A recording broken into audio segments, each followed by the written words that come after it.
Good morning, my dear students.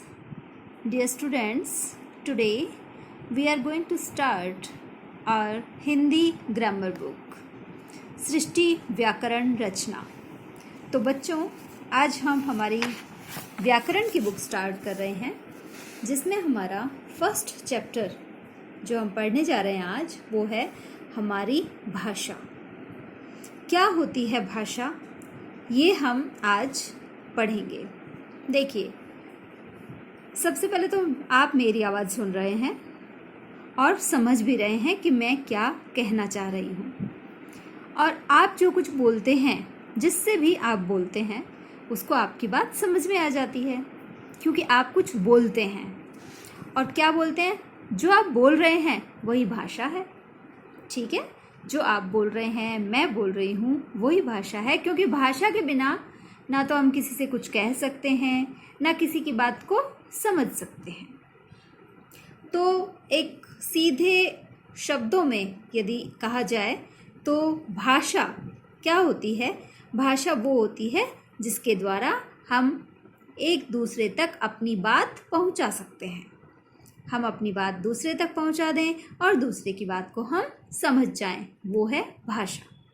आइए देखते हैं बुक में क्या लिखा है। हम भाषा के बिना न तो किसी से कुछ कह सकते हैं और न ही किसी की बात समझ सकते हैं। आइए देखें कैसे। ये औरत आपको दिखाई दे रही है, ये कह रही है, राजू तुम कहाँ जा रहे हो? और ये राजू है, ये कह रहा है, माँ मैं खेलने जा रहा हूँ। तो दोनों ने आपस में बात की। ये माँ है, माँ ने पूछा राजू से, राजू कहाँ जा रहे हो? राजू ने बताया कि माँ मैं खेलने जा रहा हूँ। तो दोनों ने आपस में बात की। इन्होंने कुछ पूछा, उसने जवाब दिया और माँ को समझ में आ गया। तो कैसे समझ में आया? भाषा के द्वारा, है ना। यहाँ देखिए, ये एक क्लास लगी हुई है। क्लास में ये अध्यापिका हैं, टीचर हैं। ये बच्चों को पढ़ा रही हैं ब्लैक बोर्ड पर, है ना। तो बच्चे समझ रहे हैं। ये कैसे पढ़ा रही हैं? बोलकर पढ़ा रही हैं, लिखकर पढ़ा रही हैं। तो ये क्या है? भाषा। बोलना, लिखना, ये सब क्या है? भाषा। और पहले हम ये भी देख लेते हैं कि ब्लैक बोर्ड पर क्या लिखा हुआ है। बच्चों, हमारी राष्ट्रभाषा हिंदी है। देखो, मैम भी यही पढ़ा रही हैं कि हमारी राष्ट्रभाषा कौन सी है? हिंदी। हिंदी हमारी राष्ट्रभाषा भी है और हमारी मातृभाषा भी है। तो देखिए, बुक में लिखा हुआ है कि भाषा वह साधन है जिसके द्वारा हम अपने विचारों को दूसरों को समझा सकते हैं और दूसरों की बातों को समझ सकते हैं। ठीक है, तो भाषा वह साधन है जिसके द्वारा हम अपने विचारों को दूसरों को समझा सकते हैं और दूसरों की बातों को हम समझ सकते हैं। यही भाषा कहलाता है। अब भाषा के रूप। भाषा के दो रूप हैं। भाषा कितने प्रकार की होती है? दो प्रकार की। पहला है मौखिक भाषा, दूसरा है लिखित भाषा। आप भी मेरे साथ एक बार बोलेंगे, मौखिक भाषा, लिखित भाषा। याद भी हो जाना चाहिए आपको, मौखिक भाषा, लिखित भाषा। भाषा के दो रूप होते हैं। पहला है मौखिक भाषा। रोहित बोलकर अपनी बात कह रहा है। ये देखिए चित्र में रोहित, ये रोहित है और ये टीना है ना। रोहित बोलकर अपनी बात कह रहा है और टीना सुनकर समझ रही है। बोलना, सुनना, क्या काम हुए इसमें? बोलना और सुनना, दो काम हुए ना। तो बोलना और सुनना मौखिक भाषा होती है। ठीक है, जब हम बोलकर अपनी बात कहते हैं और दूसरा व्यक्ति उसे सुनकर समझता है, यह भाषा का मौखिक रूप है। ठीक है, देखिए, आपके ओरल एग्जाम होते हैं ना।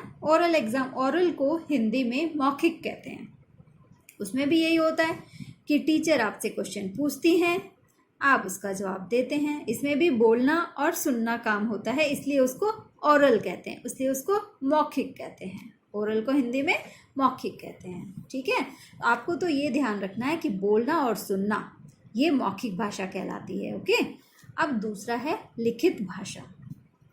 देखिए, अध्यापिका श्यामपट्ट पर लिख रही है और छात्र पढ़कर समझ रहे हैं। अभी हमने पीछे देखा था कि अध्यापिका जो हैं, टीचर हैं, वो श्यामपट्ट, श्यामपट्ट का मतलब क्या होता है? Black board.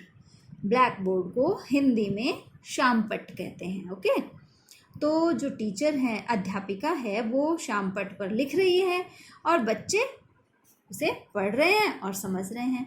तो यहाँ दो काम हुए, लिखना पढ़ना, लिखना और पढ़ना।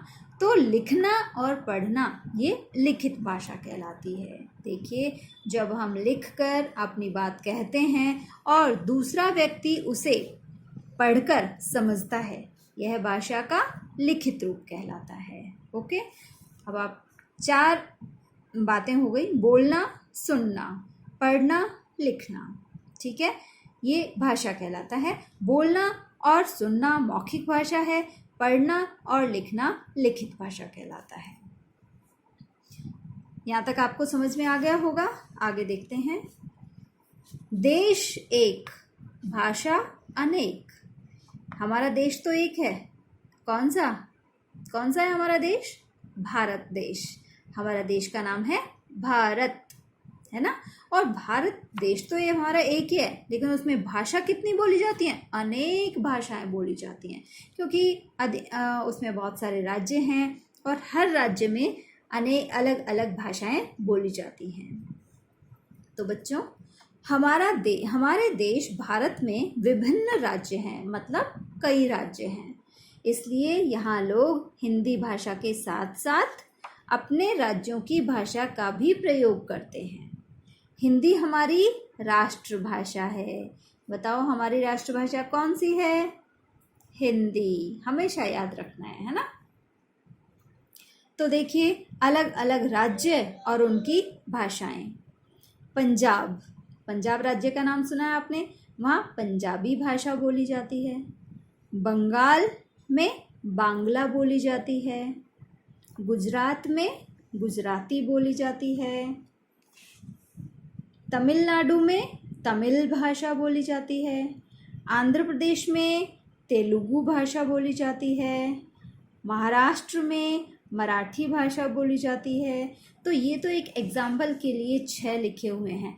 तो इस तरह से और भी बहुत सारे राज्य हैं जिनमें अलग अलग भाषाएं बोली जाती हैं, लेकिन ये आपको ध्यान रखना है। देखो, पंजाब में पंजाबी, बंगाल में बांग्ला, गुजरात में गुजराती, तमिलनाडु में तमिल, आंध्र प्रदेश में तेलुगु, महाराष्ट्र में मराठी। तो इस तरह से हमारा देश एक है, लेकिन उसमें अनेक तरह की भाषाएं बोली जाती हैं। और सबसे बड़ी बात, हम कहाँ रहते हैं? हम कौन से राज्य में रहते हैं? राजस्थान में। हम कौन से राज्य में रहते हैं? राजस्थान में। देश तो हमारा भारत है, लेकिन भारत में बहुत सारे राज्य हैं। हमारे राज्य का नाम राजस्थान है, और राजस्थान में कौन सी भाषा बोली जाती है? राजस्थानी। ठीक है, आगे देखिए। आगे है लिपि। छोटी सी बात है, छोटा सा ये शब्द है लिपि। क्या होता है लिपि का मतलब? देखिए, हमें ये तो पता चल गया कि भाषा जो हम बोलते हैं, सुनते हैं, समझते हैं, लिखते हैं, पढ़ते हैं, ये भाषा है। लेकिन हर भाषा को एक ही तरह से नहीं लिखा जाता। जैसे हिंदी तो ऐसे लिखी जाती है, क्या अंग्रेजी भी ऐसे लिखी जाती है? नहीं, अंग्रेजी को लिखने का तरीका कुछ और होता है, उसमें शब्दों को बनाने का तरीका कुछ और होता है। हिंदी भाषा को लिखने का तरीका कुछ और होता है। तो इसी तरह से अलग अलग भाषाएं हैं, और अलग अलग भाषाओं को लिखने का ढंग भी अलग अलग होता है। तो भाषा को लिखने का ढंग ही लिपि है। भाषा को जो लिखने का ढंग है उसे हम लिपि कहते हैं। तो अलग अलग भाषाओं की अलग अलग लिपि होती है। ठीक है, प्रत्येक भाषा की अपनी लिपि होती है। जैसे हिंदी भाषा की लिपि देवनागरी है। हिंदी भाषा की लिपि कौन सी है? देवनागरी। तो ये जो हम बुक पढ़ रहे हैं ये हिंदी भाषा की बुक है, तो इसका मतलब ये जो लिख रखा है ये कौन सी लिपि है? देवनागरी लिपि। अंग्रेजी भाषा की लिपि रोमन है। जो आप अंग्रेजी की बुक पढ़ते हैं, अंग्रेजी मीन्स इंग्लिश, इंग्लिश की बुक जो पढ़ते हैं उसमें जो लिखा होता है वो कौन सी लिपि होती है? रोमन लिपि होती है। पंजाबी भाषा की लिपि गुरुमुखी होती है। उर्दू भाषा की लिपि फारसी होती है। तो देखा आपने, अलग अलग भाषाएं हैं और उनकी अलग अलग लिपियां हैं। तो आपको ये 4 लिपि तो याद रखनी है। हिंदी की लिपि देवनागरी, पंजाबी की लिपि गुरुमुखी, अंग्रेजी की लिपि रोमन, उर्दू भाषा की लिपि फारसी। इस तरह से ये लिपियां हैं। नेक्स्ट है व्याकरण। अब व्याकरण की बुक तो हम पढ़ ही रहे हैं, है ना? व्याकरण क्या है? व्याकरण में हम क्या पढ़ते हैं? व्याकरण में आपने देखा सबसे पहले तो हम भाषा ही पढ़ रहे हैं। वर्ण क्या होते हैं, शब्द क्या होते हैं, वाक्य क्या होते हैं, क्या संज्ञा होती है, क्या लिंग होते हैं, क्या वचन होते हैं, विलोम शब्द कौन से होते हैं, ये सब हम व्याकरण की बुक में पढ़ते हैं।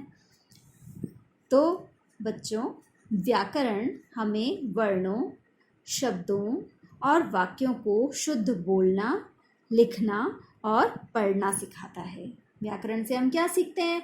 वर्णों, शब्दों, वाक्यों को शुद्ध रूप से बोलना, लिखना और पढ़ना सीखते हैं। यदि हमें व्याकरण का ज्ञान नहीं होगा तो हम सिर्फ रीडर की बुक पढ़ के हम शुद्ध रूप, भाषा का जो शुद्ध रूप होता है उसे नहीं सीख सकते। व्याकरण की बुक हमें भाषा को शुद्ध रूप से बोलना, लिखना और पढ़ना सिखाता है। ठीक है, देखिए अब एक सेंटेंस लिखा हुआ है, यहाँ एक वाक्य लिखा हुआ है, कोयल पेड़ में बैठी है। आप बताइए ये सही है? पेड़ में बैठी है, कोयल पेड़ में बैठती है क्या? नहीं, इस वाक्य में पेड़ में शब्द का प्रयोग सही नहीं है, इसलिए वाक्य गलत हो गया है। सही वाक्य क्या होगा? कोयल पेड़ पर बैठी है। ऐसे नहीं बोलते हम कोयल पेड़ में बैठी है, कोयल पेड़ पर बैठी है। तो ये हमें व्याकरण की बुक पढ़ने से ही हमें ये पता चलता है कि ये अशुद्ध है और ये शुद्ध है। तो व्याकरण हमें भाषा को शुद्ध रूप में बोलने, लिखने और पढ़ने के नियमों की जानकारी देता है। ओके, तो आज हमने ये चैप्टर पढ़ा। इस चैप्टर के कुछ हाइलाइट्स हम देख लेते हैं कि हमने इस चैप्टर में क्या क्या पढ़ा है। देखिए, भाषा के द्वारा हम अपने मन के विचार प्रकट करते हैं। सेकंड, हम बोलकर अथवा लिखकर अपने विचार को प्रकट करते हैं तथा सुनकर और पढ़कर दूसरों के विचार समझते हैं। या तो हम बोलकर या लिखकर अपने विचार को प्रकट करते हैं और सुनकर और पढ़कर दूसरों की बात को हम समझते हैं। भाषा के 2 रूप हैं, मौखिक और लिखित।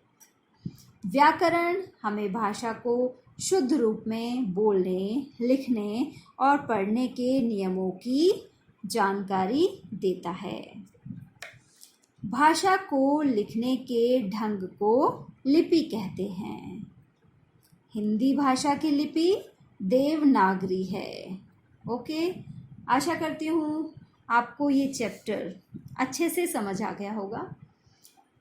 आप वीडियो को बार बार देखें जिससे कि आपको जो कुछ बात समझ नहीं आ रही है वो अच्छे से समझ आ जाए। तो इसलिए आपको चैप्टर अपनी बुक में भी चैप्टर की रीडिंग करनी है ना? तभी आपको चैप्टर अच्छे से समझ आएगा। और डेट ज़रूर डालनी है, जहाँ भी चैप्टर आपने पढ़ना स्टार्ट किया है डेट डालेंगे आज की। अब बात है होमवर्क की कि आपको अपनी नोटबुक में क्या करना है। बुक का काम तो सिर्फ इतना है कि बुक में तो आपको ये चैप्टर अच्छे से रीड करना है और समझना है। ओके, और बुक में नोटबुक में क्या करना है? नोटबुक में आपको सिर्फ छोटा सा काम करना है, ये ग। एक्सरसाइज जो ग है, हम बाकी एक्सरसाइज बाद में करेंगे, सिर्फ हम एक एक्सरसाइज देख रहे हैं। देखिए, भाषा और लिपि का सही मिलान कीजिए। यहाँ भाषाएं लिखी हुई हैं 4 जो हमने अभी पढ़ी थी, हिंदी, अंग्रेजी, उर्दू और पंजाबी। और यहाँ है फारसी, देवनागरी, गुरुमुखी और रोमन। हमें इन्हें मैच करना है। तो हिंदी से देवनागरी, तो आपको क्या करना है, आपको ऐसे लिखना है, हिंदी हमने लिख दिया नंबर 1 डालकर, तो हिंदी के आगे हम देवनागरी लिखेंगे। नंबर 2 अंग्रेजी, तो यहाँ अंग्रेजी की लिपि रोमन है, तो अंग्रेजी के आगे हम रोमन लिखेंगे। उर्दू की लिपि फारसी है, तो उर्दू के आगे हम फारसी लिखेंगे।